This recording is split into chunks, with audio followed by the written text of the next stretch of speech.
నాన్న కథ చెప్పవా? మీరు వింటున్నారు kids stories in Telugu by Sitaraman Reyansh.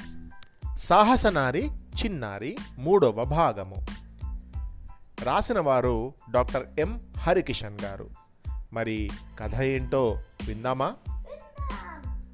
Reyansh, second episode లోపల ఒక దొంగల ముఠాను చిన్నారి లాస్య ఏ విధంగా చంపింది, తర్వాత ఒక దొంగను పట్టుకుంది కదా, ఆ దొంగను పట్టుకోగానే ఏమైంది అనేది దాని కంటిన్యూషన్ అన్నట్టు.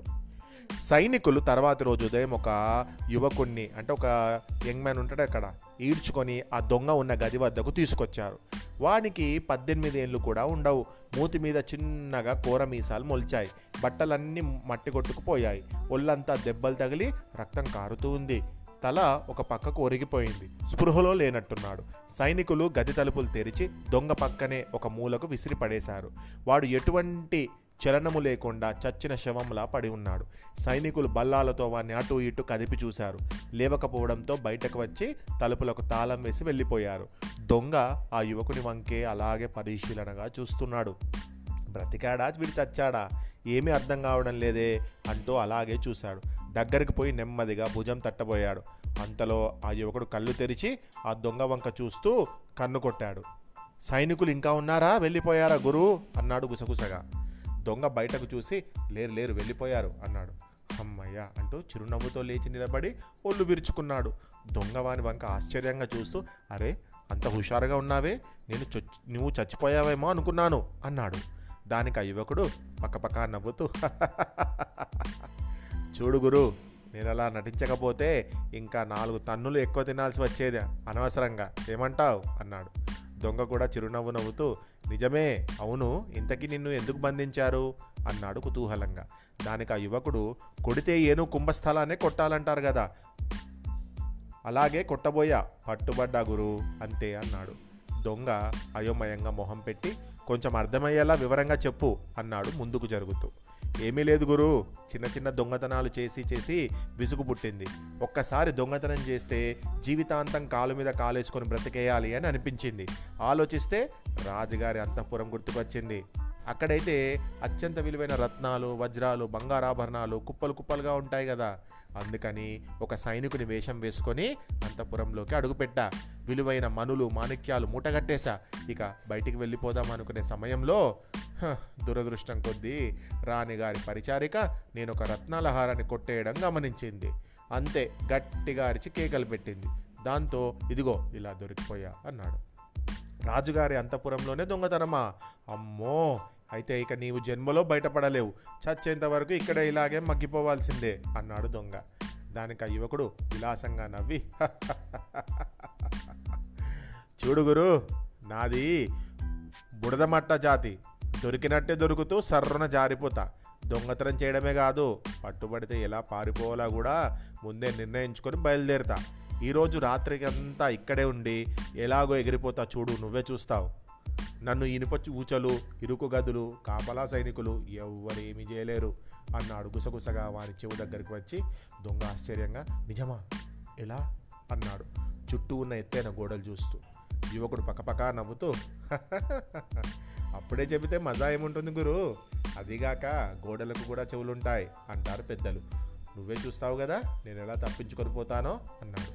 ఆ యువకుని మాటల్లో ఉన్న నమ్మకం, ధైర్యం దొంగకు బాగా నచ్చాయి. దగ్గరకు వచ్చి, మిత్రమా, నీతో పాటు నన్ను కూడా బయటికి తీసుకుపోయావనుకో, నీవు మోయలేనంత బంగారాన్ని బహుమానంగా ఇస్తా. ఇక నువ్వు కోరుకున్నట్లు జన్మలో దొంగతనం చేయాల్సిన అవసరం రాదు. హాయిగా జీవితాంతం కాలు మీద కాలేసుకొని బతకొచ్చు, ఏమంటావు అన్నాడు. ఏంది గురు, భలే సరదాగా మాట్లాడుతున్నావే, నిన్ను చూస్తే నీకే తినడానికి తిండి లేనట్లు వాడిపోయి కనబడుతూ ఉన్నావు. అట్లాంటిది నాకు మోయలేనంత బంగారం ఇస్తావా? నాకే మాయ మాటలు చెప్పి బోల్తా కొట్టించాలనుకుంటున్నావా? ఎట్లా కనబడుతున్నా నీ కళ్ళకి అన్నాడు. అప్పుడు ఆ దొంగ, నువ్వెప్పుడైనా నల్లమల అడవుల్లో తిరిగే నల్లత్రాజు దొంగల ముఠా గురించి విన్నావా అన్నాడు. ఎందుకు వినలేదు గురు, ఏ దొంగను అడిగినా వాళ్ళ గురించి కథలు కథలుగా చెప్తారు. కానీ ఈ మధ్యనే పాపం మా యువరాణి లాస్య పన్న వలలో చిక్కుకొని అందరూ చనిపోయారంట కదా అన్నాడు. ఆ దొంగ విచారంగా, నువ్వు చెప్పింది నిజమే, ఆ ముఠాలో అందరూ చనిపోయారు, ఒక్కడ తప్ప అన్నాడు. ఇంకా ఒకడు మిగిలాడా, ఎవడు వాడు కుతూహలంగా అడిగాడా యువకుడు. నేనే, అంటూ జరిగిందంతా వివరంగా చెప్పాడు దొంగ. గురు, నీవెవరో తెలియక పొరపాటు నిన్ను ఇంతవరకు ఏమైనా సరదాగా ఆట పట్టించి ఉంటే మన్నించు. ఈరోజు సాయంత్రమే నాతో పాటు నిన్ను కూడా తప్పిస్తా. కానీ నీవు మాట ఇచ్చినట్టు బంగారం మాత్రం ఇవ్వాలి, సరేనా అన్నాడు. దొంగ చిరునవ్వుతో సరే అని తలూపాడు. యువకుడు ఎలా తప్పించుకోవాలో వివరంగా చెప్పి అంగీ లోపల రహస్యంగా దాచిపెట్టిన చిన్న సీసా తీసి దొంగ చేతిలో పెట్టాడు. ఇక మనం నాటకం మొదలు పెడదామా గురు అన్నాడు యువకుడు చిరునవ్వుతో. అలాగే అంటూ తలూపాడు దొంగ. ఆ యువకుడు అంగీ జేబులో నుంచి, అంటే ఆయన షర్ట్ జేబులో నుంచి ఒక చిన్న కాగిత పొట్లం తీశాడు. అందులో ఎర్రని రంగు ఉంది. దాన్ని నోట్లో వేసుకొని నోటి నిండా నీళ్లు పోసుకున్నాడు. గట్టిగా కేకలు పెడుతూ కింద పడి గిలగిలా కొట్టుకోసాగాడు. నోట్లో నుంచి ఎర్ర రంగు ఉమ్మేస్తూ ఉంటే చూసిన వాళ్లకు అయ్యో వాడు రక్తం కక్కుకుంటున్నాడేమో అని అట్లా అందరూ భయపడిపోయారు. ఆ అరుపులు విని సైనికులు పరిగెత్తుకొని అక్కడికి వచ్చారు. వాని నోట్లో నుంచి కారుతున్న రక్తం చూసి అయ్యయ్యో వానికి ఏమైందో ఏమో అనుకుంటూ తాళం తీసి లోపలికి అడుగు పెట్టారు. వెంటనే దొంగ జేబులో నుంచి యువకుడు ఇచ్చిన చిన్న సీసా తీశాడు. అందులో తెల్లని పొడి ఉంది. దానిని అక్కడున్న నీళ్ళ చెంబులో పోశాడు. అంతే, తెల్లని పొడి నీటిలో కలిసిన మరుక్షణమే బుస్సుమంటూ పెద్ద పొగ బయటికి వచ్చి దట్టంగా గదంతా ఆ పొగతో అలుముకోసాగింది. వెంటనే ఆ యువకుడు దొంగ జేబుల్లో నుంచి రుమాళ్ళు తీసి పొగ లోపలికి పీల్చకుండా ముక్కుకు అడ్డంగా కట్టుకున్నారు. సైనికులు ఆ పొగ పీల్చగానే ఎక్కడి వాళ్ళకక్కడ ధబీమని పడిపోసాగారు. కాసేపటికి అక్కడ పొగంతా మాయమైంది. వెంటనే దొంగ యువకుడు సైనికులు బట్టలు విప్పి తాము తొడుక్కున్నారు. ఇద్దరు దర్జాగా అడుగులు వేసుకుంటూ బయటకు బయలుదేరారు. వాళ్ళు సైనికుల వేషాలలో ఉండడంతో తమ వాళ్లే అనుకొని ఎవరూ అక్కడ ఆపలేదు. అలా ఇద్దరు బయటపడ్డారు. ఏం గురు, నేను నా మాట నిలబెట్టుకున్నాను, మరి నువ్వు నీ మాట నిలబెట్టుకుంటావా లేక నా దారి నన్ను చూసుకోమంటావా అన్నాడు యువకుడు. ఆ మాటలకు ఆ దొంగ, అయ్యో ఎంత మాట మిత్రమా, జన్మలో కారాగారం నుంచి బయటపడలేను అనుకున్నా, కానీ నన్ను బయటకు తీసుకొచ్చేశావు. నీ మేలు జన్మలో మర్చిపోలేను. రా నా వెంబడి. అడవిలో ఒక గుహలో ఎక్కడెక్కడో మేము దోచుకున్న సొమ్మంతా ఉందో అక్కడ తీసుకొని వెళ్తాను. తరతరాలు తిన్నా తరగనంత సంపద ఉందక్కడ. నేనొక్కడినే అదంతా ఏమి చేసుకుంటాను, నువ్వు కూడా నీకు కావలసినంత తీసుకొని పోదువు గాని అన్నాడు. ఆ మాటలకు ఆ యువకుడు సంబరంగా వాని వెంట అడవిలోకి బయలుదేరాడు. కొన్ని గంటల పాటు నల్లమల అడవుల్లోకి నడిచాక దట్టమైన కీకారణ్యంలో మనుషులే కాదు జంతువులు కూడా అడుగుపెట్టిన ఒక ప్రదేశంలో ఒక పెద్ద కొండ దగ్గరికి పోయారు. దానికి ఒక మూల ఒక పెద్ద గుహ ఉంది. అది కనబడకుండా రాళ్ళు చెట్టు కొమ్మలు అడ్డంగా ఉన్నాయి. అవన్నీ తొలగించుకొని లోపలికి పోయారు. లోపల చూస్తే ఆ యువకుని కళ్ళు జిగేల్మన్నాయి. ఎటు చూసిన వజ్రాలు రత్నాలు హారాలు కుప్పలుగా బస్తాల నిండుగా పోసున్నాయి. అదంతా ప్రజల సొమ్ము. తినక దాచుకున్న సొమ్ము, కష్టపడి పనిచేసి సంపాదించుకున్న సొమ్ము. దొంగలు అవలీలగా వారి మీద దాడి చేసి దోచుకొని ఇక్కడ దాచుకున్నారు. వాటిని చూడగానే ఆ యువకుని కళ్ళు ఎర్రబారాయి, పళ్ళు ఆవేశంతో పటపల్లాడాయి.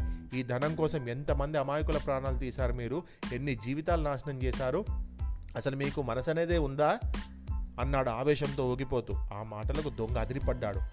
ఏమైంది నీకు, ఏమిటి ఇలా మాట్లాడుతున్నావు, అసలు ఎవరు నువ్వు, నిజంగా దొంగవేనా, దొంగలెవరు ఇలా మాట్లాడరే అన్నాడు అనుమానంగా. వెంటనే ఆ యువకుడు మూతి మీద ఉన్నటువంటి మీసం పెరిగి పక్కన పడేశాడు. నెత్తి మీద ఉన్న తలపాగా తీసి జుట్టు ఒక్కసారిగా విదిల్చాడు. అంతే, ఆ వెంట్రుకలు నడుం వరకు చేరి గాలికి అటు ఇటు ఊగసాగాయి. యువరాణి నువ్వా అన్నాడు దొంగ ఆశ్చర్యంతో కళ్ళు పెద్దవి చేసి. ఈసారి పట్టుబడితే ఇక జన్మలో బయటపడడం అసాధ్యమని భావించిన దొంగ ఏమాత్రం ఆలస్యం చేయకుండా పక్కనే ఉన్న ఒక పెద్ద కత్తి తీసుకొని ఆమె మీద దాడి చేయబోయాడు. నేనేరా ప్రజల నుంచి దోచుకునే సొమ్ము ఎక్కడ దాచారో తెలుసుకునేందుకే ఈ నాటకమాడ అంటూ నడుం దగ్గర దాచిపెట్టిన పిడిబాకును సర్రున తీసి బలంగా ఆ దొంగ మీదకు విసిరింది. అది ఏమాత్రం గురి తప్పకుండా దూసుకొని పోయి చటుక్కున వాని అరచేతిలో దిగింది. అది మామూలు పిడిబాకు కాదు, అత్యంత భయంకరమైన కాలకుట విషం పూసినటువంటి పిడిబాకు. క్షణాల్లో ఆ విషం వాని శరీరం అంతా పాకిపోయింది. ఆ దొంగ అట్లాగే ఆ బంగారు నాన్న మీదనే పడి గిలగిలా కొట్టుకుంటూ చనిపోయాడు. అంతలోనే ఒక 10 మంది సైనికులు బిలబిలమంటూ ఆ గుహలోకి వచ్చేశారు. లాస్య దొంగతో కారాగారం నుంచి బయటకు వచ్చినప్పటి నుంచి వాళ్ళు రహస్యంగా ఆ ఇద్దరిని అనుసరిస్తున్నారు. పొరపాటున యువరానికి ఏదైనా ఊహించని ఆపద ఎదురైతే ఎదుర్కోవడానికి కాపాడడానికి ఆ ఏర్పాటన్నమాట. సైనికులు లోపలిన సంపదను చూసి ఆశ్చర్యంతో నోలు తెరిచారు. యువరాణి వాళ్ళ వైపు తిరిగి, ఈ చోటు బాగా గుర్తుపెట్టుకోండి, మన రాజ్యానికి పోగానే సైనికులను పంపి ఈ సంపదనంతా తరలించండి.